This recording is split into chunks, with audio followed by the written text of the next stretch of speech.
واحنا راجعين اليوم من عمان صادفتنا هذه التمرة. على طريق عمان العراق الدولي بالقرب من قضاء الرتبة، توقف عراقيان بسيارتهما بالقرب من فسيلة نخلة وحيدة وسط الشارع في الجزرة الوسطية بين شارعين مبلطين، ولك أن تتخيل كم ترتفع درجات الحرارة هناك صيفا، وكانت الشجرة قد جفت، فقرر أن يرويا النخلة بعبوة ماء صغيرة، ولكن ذلك لم يروي ظمأها، فوضعا بجانب فسيلة النخلة قنينة ماء كبيرة لتنقط الماء شيئا فشيئا على جذور النخلة حتى ترويها لأطول فترة ممكنة.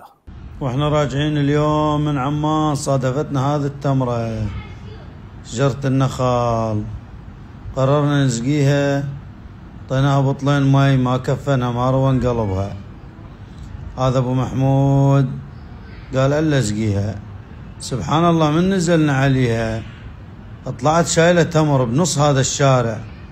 الرسول عليه الصلاة والسلام وصى بالنخل. شوف سبحان الله، شوف التمر، شايلة تمر وبنص هذا التبليط، سبحان الخالق. فقررنا ننطيها القارورة. ابو محمود دار القارورة وكلها راحت بالماء. سوينا خطة، شفناها على الفيس، زرفنا لها القارورة.